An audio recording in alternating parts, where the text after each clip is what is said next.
Item number 1, welcome. Almighty God, we pray for your blessing upon this council. Help and prosper its work for the advancement and benefit of its people, so that peace and happiness, unity and justice may be established among us all. Amen. Manningham Council acknowledges the Wurundjeri Woiwurrung people as the traditional owners of lands and waterways now known as Manningham. Council pays respect to elders past, present and emerging, and values their ongoing contribution to enrich and appreciate the ongoing cultural heritage of Manningham. Council acknowledges and respects Australia's First Peoples as traditional owners of lands and waterways across country and encourages reconciliation between all. Manningham Council also values the contribution made to Manningham over the years by people of diverse backgrounds and cultures. Welcome everyone. I welcome the members of public who have joined us in person and also online to observe tonight's proceedings. I would like to advise that tonight's meeting is being audio and video recorded. All care will be taken to maintain your privacy. However, as a visitor in the public gallery, your presence may be recorded. By remaining in the gallery, it is assumed your consent is given in the event that your voice and/or image is broadcast by council. No additional recording of the meeting is permitted without council's consent. Council meetings are conducted in accordance with our governance rules. I will introduce each item as business as listed on the agenda, calling it by number and by reading the title. I will then call for a mover and a seconder of a motion on the item before opening any debate. Only councillors can join the debate on an item. Councillors may adopt the officer's recommendation in the report or propose amendments and supplementary motions. I would like to draw your attention to item 7 on tonight's agenda. Public question time provides people with an opportunity to ask questions of the council. Council has allocated 30 minutes for question time, and the process for public question time is set out in our governance rules. Questions must be received prior to the start of the meeting to be asked. Where we receive advance notice of a question in accordance with our governance rules, we will provide a verbal response to the question at our meeting. Questions we receive prior to the meeting may be taken on notice if we don't have the information available to provide a meaningful response. If this happens, we will provide you with a written response to your question within 10 working days. Our governance rules provide that we will deal with a maximum of 2 questions per person and up to 4 questions on any one issue. These rules will be enforced to ensure a broad range of topics and perspectives can be heard during question time. When it is your turn to ask a question, I will ask you to come forward to the lectern in the gallery. After you ask your question, you will have 2 minutes to make a brief statement. If you have more than 2 questions, please submit these additional questions in writing to council through the normal channels. To ensure the efficient conduct of our meeting and maximum participation during question time, all questions and answers shall be as brief as possible and no discussion will be entered into. Councillors and the gallery are reminded that question time is to be conducted in a respectful manner, having consideration to the diverse views of those present. Any disorderly conduct will be managed in accordance with our governance rules. Item number 2. Apologies and requests for leave of absence. There are no apologies. Councillors, are there any requests for leave of absence? There are no requests. Item number 3, prior notification of conflict of interest. No prior notifications of conflict of interest have been received. Would anyone like to give notice of a conflict of interest? And there are none noted. Thank you, councillors. Item number 4, confirmation of minutes. Do I have a mover? Thank you, Councillor Anna Chen. Thank you, Ma'am. I move that the minutes of the council meeting held on 15th October 2024 and the annual council meeting held on 19th of November 2024 be confirmed. Thank you, Councillor. Do I have a seconder? I second the motion. Thank you, Councillor Laura Main. I will put that to a vote. All those in favour? And that's carried unanimously. Thank you, councillors. Item number 5, presentations. I'm delighted to say that we have 2 presentations tonight, councillors. Our first presentation is for Landscaping Victoria's Apprentice of the Year, our very own Caitlin Sanderson, and that is Apprentice of the Year in Horticulture. We acknowledge and congratulate one of Manningham's Parks and Natural Environment team members, Caitlin Sanderson, who was recently awarded Landscaping Victoria's Apprentice of the Year in Horticulture. The award criteria considered contributions to the industry, engagement with landscaping projects, involvement in activities outside of work, and ambitious future plans. Caitlin was recognised for stepping above the typical apprentice duties when recently undertaking the leading hand role in the landscaping team, where Caitlin displayed her leadership skills and keen attention to detail. It's these very attributes that earned Caitlin this prestigious award. Well done, Caitlin. Manningham is very proud to have you as part of this team. Can we give her a round of applause, councillors?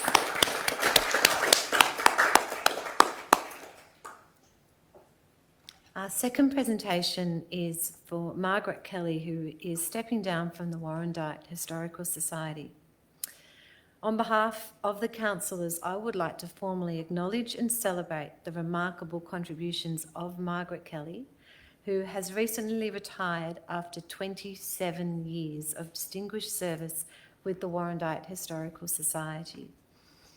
Since moving to Warrandyte in 1997, Margaret has been a passionate advocate for local history, quickly joining the Historical Society and dedicating herself to its work. Over the years, she has held numerous pivotal roles, including Treasurer, Vice President and President. During her decade-long tenure as President, Margaret's tireless dedication to both the day-to-day operations and long-term development of the Society ensured its growth and continued relevance. She was instrumental in organising festivals, celebrations, community talks and school tours that enriched the cultural fabric of Warrandyte and fostered a deeper connection with the local community. Her leadership extended beyond the Society, as Margaret also served for many years on Manningham's Cultural Heritage Advisory Committee, now the Historical Society's working group, where I myself had the pleasure of working with Margaret for 4 years. Her expertise and local knowledge were invaluable in shaping the Council's approach to heritage preservation and collaboration with historical groups across the municipality. In recognition of her extraordinary contributions, Margaret was named Manningham Citizen of the Year in 2022 and was honoured with life membership of the Warrandyte Historical Society that same year. Margaret's legacy is one of deep community engagement and unwavering commitment to preserving the rich history of Warrandyte. We extend our heartfelt thanks to Margaret for her outstanding service and wish her all the best in her well-earned retirement. Can we please give Margaret a round of applause?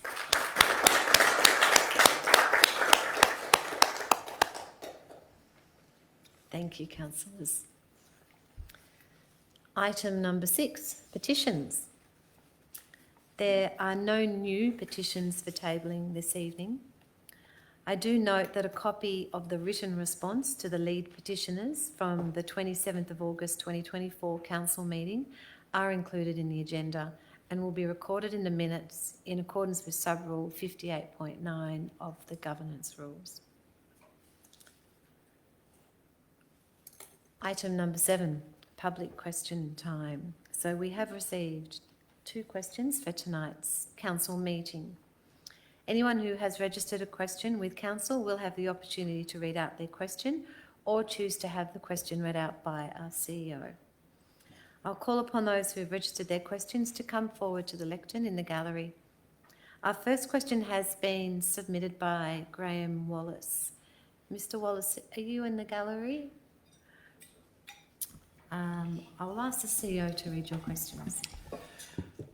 Thank you, Mayor. And the first question is, since the change to place compostable waste in the green waste bin and to reduce the collection of landfill waste to once a fortnight, Can you indicate the percentage increase in cross-contamination? And the second question is, since the change to reduce landfill, can council please advise what the reduction in landfill has been and what the cost savings have been achieved? Thank you, Andrew Day. I'm going to ask Rochelle Quattrocchi, our Director of City Services, to provide a response.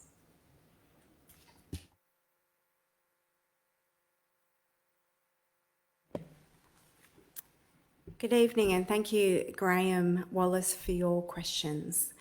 Since the launch of our Food Organic Garden Organic service, we have not observed an increase in contamination rates. Our processors report a contamination rate of 5% in recycling bins and less than 4% in food organics, green organic bins. This is a great outcome, and we remain committed to collaborating with our community to provide education on acceptable items for each waste stream. In answering your second question, Graham, in the 2022-23 financial year, Manningham disposed of over 20,000 tonnes of garbage and 15 tonnes of garden waste. In contrast, during 2023 and 2024, just in 12 months, we deposited 11,000 tonnes of garbage and well over 24,000 tonnes of garden waste, which is quite an amazing effort. So there's a lot of diversion away from landfill.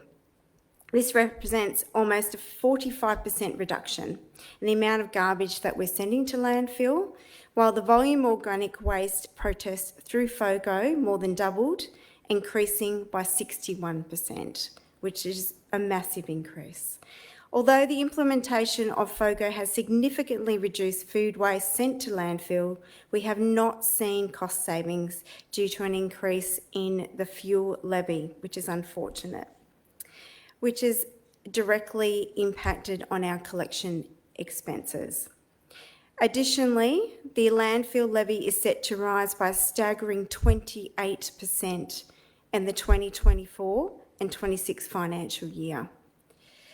That will be an increase to $169.79 per tonne. So without the introduction of our FOGO service, our processing costs for landfill disposal would have been substantially higher. And the reason for that increase in the landfill levy is that state taxes that are placed upon local government. Current projections include the landfill levy could exceed over $200 a tonne by 2030. So we continue to advocate to our state government and with agencies and also engage with our community to really drive forward that behaviour change in the way that people view waste in Manningham. Thank you. Thank you, Rochelle, and thank you for those very impressive FOGO statistics as well. Our next question is for Mrs. Helen Jurcevic. Helen, would you like to come up to the lectern?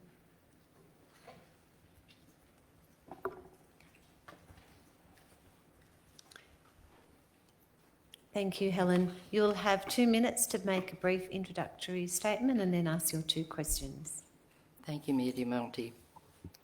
As the CEO, Mr. Andrew Day, would be aware, I wrote to him on the 14th of October asking why the Australian flag was not printed on the Find Support, Wellbeing Support mini booklet with only the Pride flag, the Aboriginal flag, the Torres Strait Islander flag, together with the Manningham logo as displayed down the bottom. Catherine Simcox, Coordinator of Social Planning Community Strengthening, explained the reason only the 3 flags were displayed was to have those represented by the 3 flags made to feel safe and welcome. I then question, where we not represented, then where I was not represented, as I do not identify under the 2 mobs, nor the other group. Another thought, How would the returned servicemen and women who fought under the Australian flag feel not seeing their flag displayed? And sadly, as you would note, the Remembrance Day service down in Foot Street, one of the RSL members commented on the number of suicides and mental health issues with the returned servicemen. I also noticed there's no Australian flag, only the Aboriginal and Torres Strait Island flags displayed in the Manningham Council budget, together with the Welcome to Country. So my questions tonight are, is there an intentional reason why more than possibly 85% of the Manningham population is not represented by the Australian flag on the Council Fine Support a Wellbeing Mini Reference document? And wouldn't Council consider all residents would feel welcome and safe under an Australian flag if they were displayed on these documents, regardless of gender identity and colour? Thank you. Thank you, Helen. I'm going to ask our CEO, Andrew Day, to provide a response. Thank you, Helen, and thank you for expressing your views. In terms of intentionality, I think as Catherine pointed out and Lee Robson, Director of Connected Communities, in a response back to you, the only thing intentional about that particular document that you're referring to, the wellbeing card, was actually to reach out to some more vulnerable groups within the Manningham community. Obviously, we'd hope that everyone can identify with the Manningham logo. So the intentional bit about it was actually to reach out to vulnerable groups, not to disenfranchise anyone.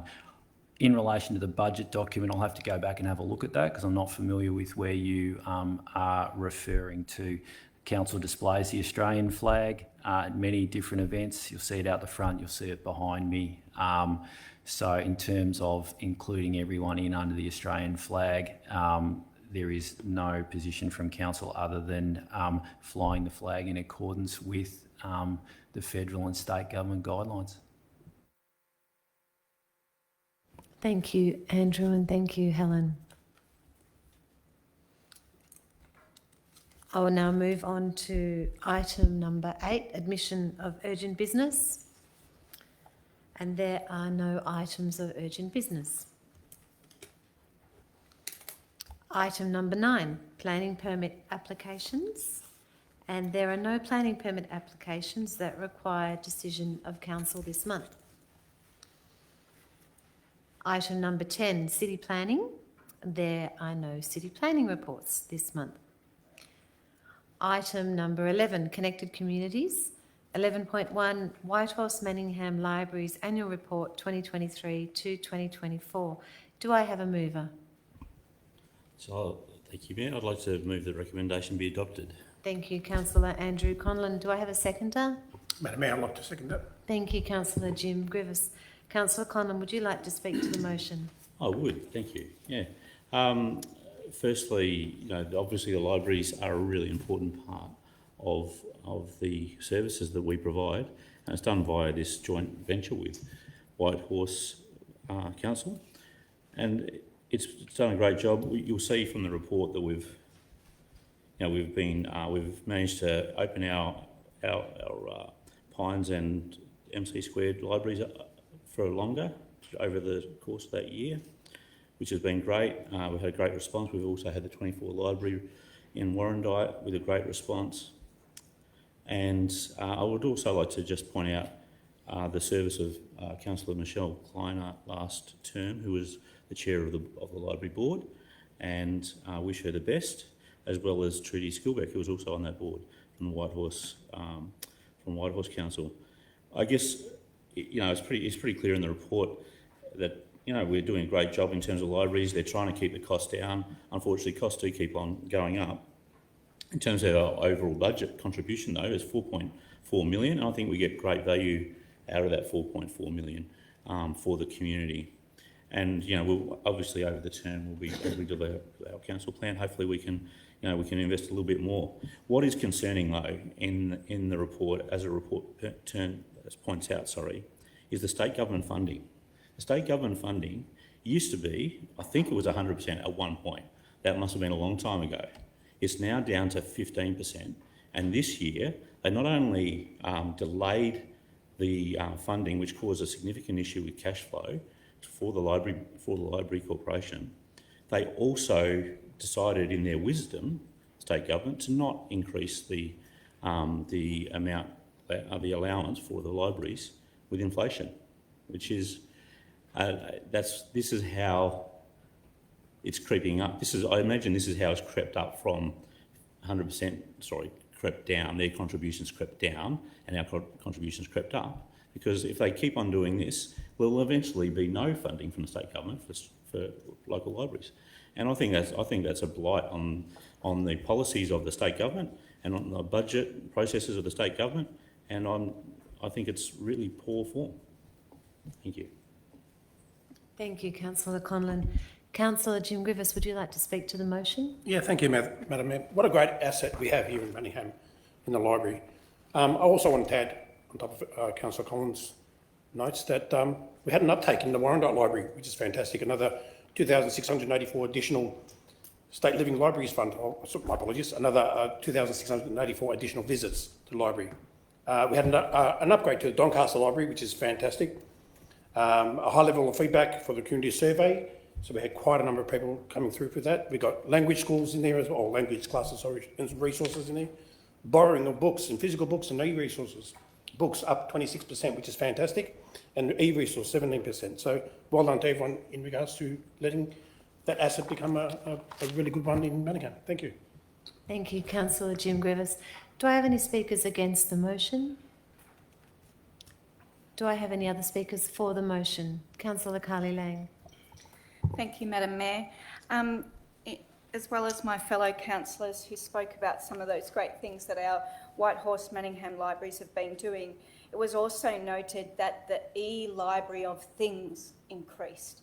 And it shows that our library service is contemporary in the sense that the library of things are kits, either science kits or resource kits, and these equipment kits, they have been on demand and they've produced more to be able to meet our community's needs. So it shows that this is a library service that is contemporary and it is meeting our community needs.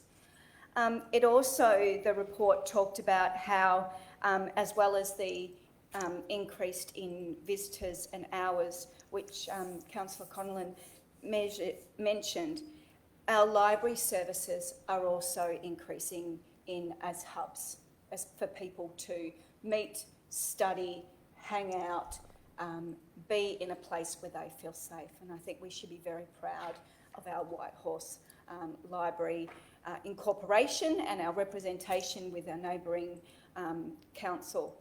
I also noted that in the report there is the governance model shift that may need to occur that is mandated by 2030, and I just really encourage both Whitehorse and Manningham to work together how we can best have a governance model that provides this contemporary library service for our community. Thank you. Thank you, Councillor. Do I have any other speakers for the motion? I'll put that to a vote. All those in favour? Thank you, and that's carried unanimously. Item number 12, City Services. There are no City Service reports this month. Item 13, Experience and Capability. 13.1, Manningham Quarterly Report, Quarter 1, July to September 2024-25. Do I have a mover? Madam Mayor, I'd like to move that the recommendation be adopted. Thank you, Councillor Peter Bain. Do I have a seconder? I second the motion, Madam Mayor. Thank you, Councillor Carly Lang. Councillor Peter Bain, would you like to speak to the motion? Councillor Carly Lang, would you like to speak to the motion? Thank you, Madam Mayor, I will.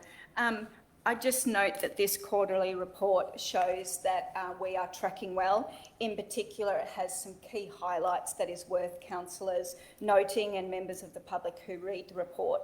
So our capital works is progressing very well within this quarter, and we are well within our budget. So we've got 20% of our budget in capital works infrastructure already underway. We've got 18% of our budget in our maintenance infrastructure, and it shows all our key previous council as well as council plans on track. And it's also worth noting that it has the addition of tracking the Aquarina outdoor space and 50-metre pool item and redevelopment. So that's really pleasing because I know what an icon our Aquarina indoor, outdoor water play and recreation facility is. And we should absolutely congratulate the public and our team, our Inspired Living series team, on our climate response and our environment. There's been a huge success within the community. It's had an every series following, as well as increased numbers of community attending. So it shows that people are keen in inspired living and responding to our community response. So I encourage councillors to endorse it and read the report as well as the committee. Thank you. Thank you, Councillor Carly Lang. Do I have any other speakers against the motion? Do I have any other speakers for the motion? Councillor Anna Chen. I just can't help to speak for the motion because of the Capital Works program. And I noticed that the 9.9 million spent on the infrastructure projects, which account for 20% of the budget. And I think it's amazing because I just like to compare the same time to this time and to compare to the same time last year. And I found that the same time last year, the same quarter, 12%. So what amazing efforts from 12 to 20%. That is why I have to say that congratulations. Also, this financial year, we have 227 projects, but last year, at the same time, we only had 172 projects. So what a great achievement, and I have to say it's amazing. And also, I have to also mention about the local business, and that is very dear to many councillors' heart to support our local business. And we, again, continue to support our local business through business development activities. And the progress of the co-working space is going well, and the final design is due by the end of December. I just can't wait to see the final design of the co-working hub. And also, council supported Jackson Court Traders Association to deliver a 2-year strategic plan in English, Mandarin, and Farsi. So, okay, what amazing achievement. Council also supported the group to deliver their annual Halloween. I have to get the pronunciation right. Spectacular event. That was the first time last year, and this year it was the second time. I went to both occasions and I had a lot of fun. This year I also joined the fun and got the map and got all the stickers and stamps on the map, and what an amazing achievement for Anna Chen. Thank you. A great achievement, Councillor. Thank you. Do I have any other speakers for the motion? Well, I'll put that to a vote. All those in favour? And that's carried unanimously. Thank you, councillors. Item 13.2, Councillor Committee and Chairperson Appointments 2025. Do I have a mover? Madam Mayor, I'd like to move the alternate motion that Council endorse the councillor appointments to the various committees and external bodies for the remainder of 2024 and the 2025 calendar year in accordance with the schedules contained in Attachment 1. Amended to note that up to 3 councillors are permitted to be appointed to the Flooding and Stormwater Management Community Reference Panel under the endorsed terms of reference for the panel. And B, note that the appointment of the councillors to the Whitehorse Manningham Regional Library Incorporation will be for a 2-year period until November 2026. Thank you, Councillor Carly Lang. Do I have a seconder for the motion? Thank you, Councillor Andrew Conlon. Councillor Carly Lang, would you like to speak to the motion? Thank you, Madam Mayor, I would. I just wanted to sort of give a bit of a context to what the committees are. So council establishes committees so that we can get community representation on our key policies and documents. So we have committees so that there is community representation, community voice, community eyes over our main council documents and directions. As well as that, we also have external committees that are in the local government sector that we have councillor representation on. And this report is the endorsing that if we endorse tonight, is our representation on these committees. I just wanted to note that 2 committees still will be run before the end of the year, so in this 2024 year, and that is the Audit and Risk Committee on the 6th of December and the Flooding and Stormwater Management Community Reference Panel on the 16th of December. And if I just get a bit of a context to both of those, the Audit and Risk Committee is about fulfilling our oversight of our corporate governance responsibilities. In particular, it's about compliance with our council policies and procedures, making sure that we monitor our council financial and performance reporting, that we provide risk management to our systems and our controls, as well as overseeing and oversight of our internal and external audit functions. So really important from a risk management side of thing, from both your strategic risks as well as those operational ones. And I just wanted to highlight that in the report that the committee are not a decision-making body. The responsibility still lies with council. So if I can encourage my fellow councillors to be active in understanding the information that comes out of Audit and Risk Committee, and to those representatives to have an obligation to bring back that understanding to our committee. We also have the Flooding and Stormwater Management Community Reference Panel, and that's about our community guiding us through our process of updating our flood modelling, looking at our ways to mitigate flood risk, and how we can create that mechanisms to protect our water, which is such a valuable resource. And with climate change, we know that we're getting more intense weather conditions, but we're also at risk at losing some of those natural ones. So we need to be planning for the future about how we keep water as a resource, but we also mitigate it as a risk. So I just encourage and thank fellow councillors for putting their names up for these committees, and look forward to being a part of the ones that I'm on as well. Thank you. Thank you, Councillor Lang. Councillor Andrew Conlon, would you like to speak to the motion? Thank you. Yes, just briefly.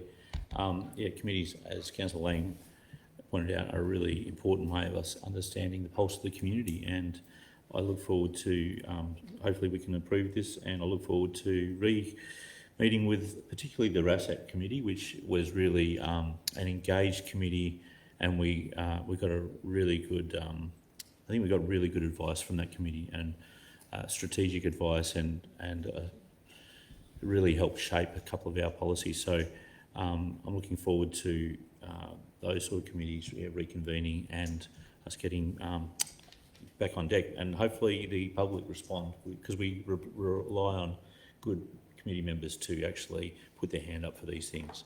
So I look forward to that, assuming it gets passed. Thank you. Thank you, Councillor Conlon. Do I have any speakers against the motion? Do I have any other speakers for the motion? I'll put that to a vote. All those in favour? And it's carried unanimously. Thank you. Councillors.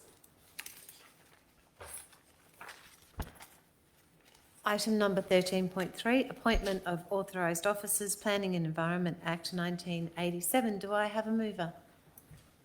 I move the recommendation be adopted. Thank you, Councillor Laura Mayne. Do I have a seconder? I'd like to second the motion. Thank you, Councillor Isabella El-Taha. Councillor Laura Mayne, would you like to speak to the motion? No, thank you, Madam Mayor. Councillor El-Taha, would you like to speak to the motion? No, thank you, Madam Mayor. I will put that to a vote. All those in favour? And that's carried unanimously. Item 13.4, informal meetings of councillors. Do I have a mover? Councillor Anna Chen. I move that the recommendation be adopted. Thank you, Councillor. Do I have a seconder? I'll second the motion, please, Madam Mayor. Thank you, Councillor Isabella El-Taha. Councillor Anna Chen, would you like to speak to the motion? Yes, I would. Well, on the 14th of November, we had our first but very, very important informal meeting, councillors' mandatory induction briefing, and required under the Local Government Act. The mandatory induction briefing was quite comprehensive, including the role as a councillor and the legal rights and responsibility, conflicts of interest. And we also had IT induction training on information management and the cyber security, and I just cannot emphasize how important that is as well. So a summary is attached to the agenda, so I ask our fellow councillors' support to the motion. Thank you. Thank you, Councillor. Councillor Isabella Eltara, would you like to speak to the motion? Yes, please. Thank you, Madam Mayor. Coming into council for the first time, it was obviously, as our Councillor Chair mentioned, extremely comprehensive, and I just wanted to thank the team for setting that up and also the IT department for making our induction so swift. So appreciate that. There was a lot to absorb that night, and I think it just speaks to the effort that Manningham Council goes to adopt good governance measures. So I thank everyone involved and ensure that we all uphold those rules as per the Local Government Act. So thank you. Thank you, Councillor. Do I have any speakers against the motion? Do I have any other speakers for the motion? I will put that to a vote. All those in favour? And that's carried unanimously. Thank you, councillors. Item number 13.5, documents for sealing. Do I have a mover? Yes, Madam Mayor. I move that the recommendation be adopted. Thank you, Councillor Jim Griffiths. Do I have a seconder? I'll second that motion, Madam Thank you, Mayor. Councillor Carly Lang. Councillor Griffiths, would you like to speak to the motion? No, thank you, Madam Mayor. Councillor Lang, would you like to speak to the motion? No, thank you, Madam Mayor. I will put that motion to a vote. All those in favour? And it's carried unanimously. Thank you. Item number 14, Chief Executive Officer, and there are no Chief Executive Officer reports this month. Item 15, urgent business, and there are no items of urgent business. Councillor, item number 16, Councillor reports and question time. Councillors, would anyone like to provide a report or raise a question? Councillor Griffiths. Thank you, Madam Mayor. As we heard tonight in one of the questions regarding the Australian flag and when it can be used, can I ask through the chair to get a report to the councillors on when we can use the Australian flag, when we should use it, when it should be printed, when it shouldn't be printed, so that we all understand as councillors our responsibilities as well. Thank you. Thank you, Councillor. I'm going to ask our CEO to respond. Yeah, thank you for the question, Councillor Griffiths. We're certainly happy to provide councillors with that information. Thank you. Thank you. Councillors, do I have other reports or questions? Councillor Lang. Thank you, Madam Mayor. I have one report and one question. My report is about the recent walk that I undertook with the Historical Society of Wonga Park through or in conjunction with the Wonga Park Community Cottage. And the historic walk was through Warrandyte State Park from Jumping Creek Reserve.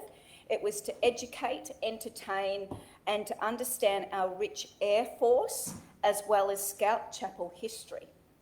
The walk was undertaken by a local resident by the name of Graham Tush, and his father was a member of the Army and helped in the Air Force base that built the site there.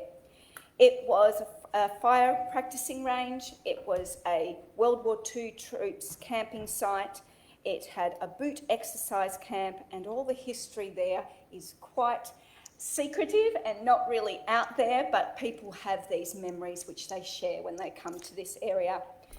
But what was most outstanding to everybody there was the preserved bushland, its biodiversity, its significant fauna and flora, and how it had been protected that people could enjoy the rich history, from our First Nations history to our World War II history to now just being able to our Scout history and to be able to enjoy it now.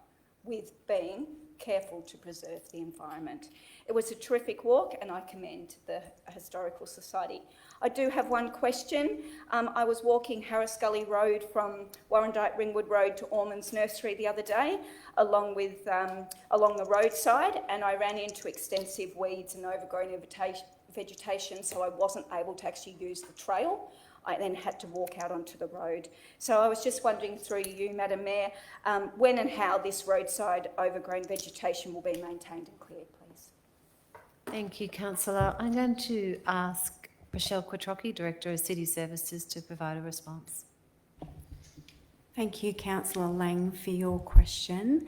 And we are programmed the teams to come your way to Yarra Ward very shortly over the next couple of weeks. They had been running a bit behind schedule, but we've got 4 programmed weed spraying and vegetation removal over the course of a year, with the next one planned in early December, so it can look top shape before the Christmas period for everyone to enjoy.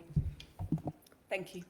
Thank you, Rochelle. Councillors, do I have any other presentations or questions? Councillor Jeff Goff. Thank you, Madam Mayor. Rochelle, you're going to be busy tonight.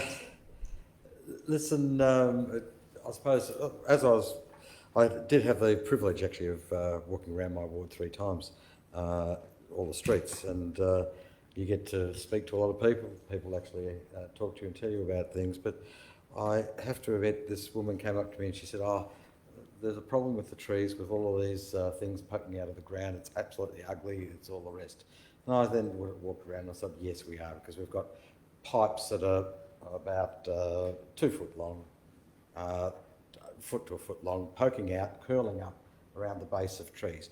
Now, I understand that they were put in originally by the people that put the trees in, and they were there to be used to water the trees, because they have to water them for a couple of years for establishment.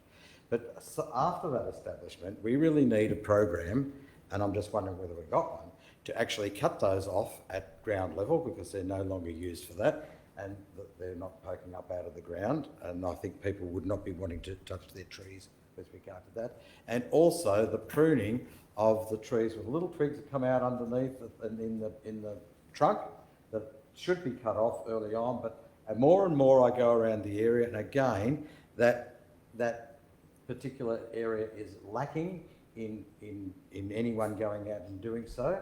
You could say it's up to the house, if I suppose the person who owns the house goes and does it, they may get into trouble and get the wrath of local government.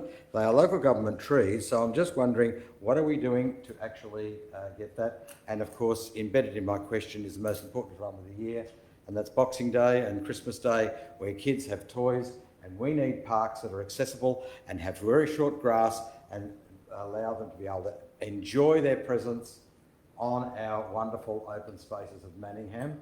And I hope that all of the parks, including the ones Thank you, Councillor. That's in time. Boland Ward, are up to standard. Thank you, Councillor. I understand from what you're saying there were 2 questions for the Director of City Services. About the maintenance of the tree. One is the maintenance of the tree, and the other one is just noting that the drainy thing that comes up from the bottom of the tree.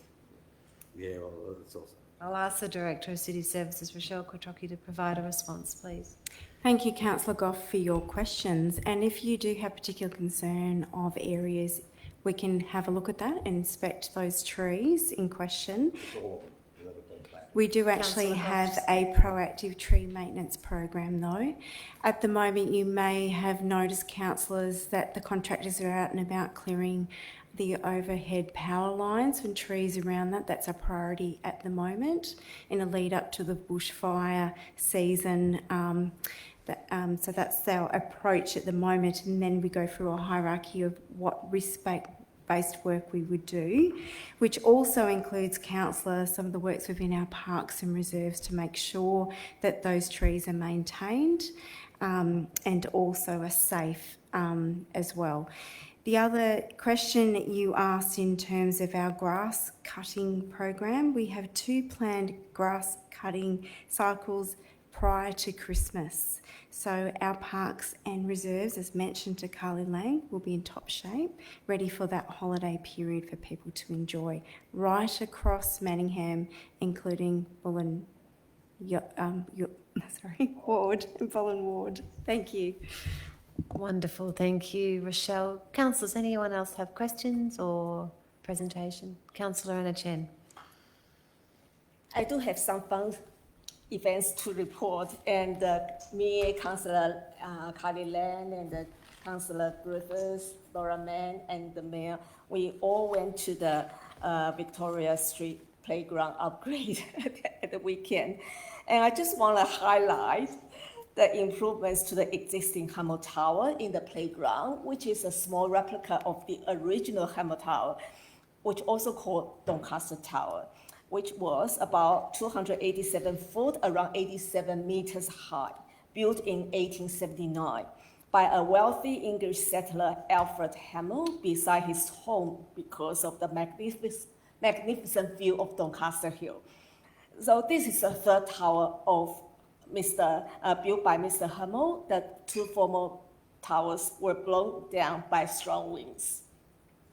The third tower lasted for about 35 years, and which was a highlight and the most pleasant and novel cheapest outings with magnificent view for the people there. And I just wondering, because we are upgrading and installing all those interpretive and heritage signs upgrade in Roffey Lake Park. My question is for the officers, can we include this important history in our playground? Just a signage just to tell people about the important history, which I only knew that when I attended the opening, even though I have been living in Manningham for more than 20 years. Thank you. Thank you, Councillor Anna Chen. I might take that. I'll pass that to our CEO. Yeah, we to might respond. take that one on notice, Councillor, and can come back to you on the signage and what's occurring in and around Roffey Park. Thank you. Andrew. Councillor Romain. Thank you, Madam Mayor. Just a brief one from me. So Councillor Lang and I had the pleasure of going to Jazz in the Park last week at Stiggins Reserve in Warrandyte. It really was a wonderful afternoon, and we were so fortunate that the rain held off. And it was great to see that combination of both local students from Don Vale Christian College as well as some of the professionals in the area that you may know from some of our local events. I personally love the arts. I think they're so important, and was genuinely so impressed by the quality of the performers all round. But most importantly, I think this is one great example of the impact of our Manningham community grant funding and how these grants can truly contribute to enriching our community and supporting these amazing grassroots initiatives. Thank you. Thank you, Councillor Romain. Councillors, anyone else have a report or question? Councillor Andrew Conlon. Yes, thank you. It's in regard to the road, the Springvale Road, a state road, no less, in front of the retirement village. We're just near Melissa Street, I think. Sorry, not Melissa Street. Anyway, it's Circles Road, one back from Circles Road. And I have raised this with councillors, but I'd just like it to be on public record that that's completely unacceptable. There's pedestrian lights there. There's massive and growing potholes along that stretch, and it's right in front of the retirement village. And the people in the retirement village are complaining about the noise of trucks like hitting those things in the middle of the night. But that's not all. It's all the cars that are damaged, and this is a state road. It's absolutely. If that was a local road, we would have residents breathing down our neck saying, "What are you doing about it?" Unfortunately, there's nothing being done about it by the state government, and I'd urge the officers to get someone from Vic Roads, if not the minister, out there and have a look at that. That leads me to my second request, which is for where we have bus routes on main roads. There's a real safety issue where pedestrians they start on one side of the road, so they go to work, they come back, then they have to cross the road and across a busy road often.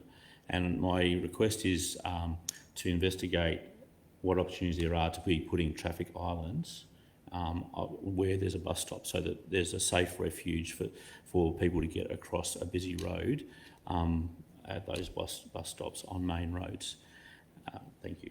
Thank you, Councillor Conlon. I'm going to ask our CEO to respond. We can certainly provide, just on that second question, some information on how we go about assessing safety around bus stops.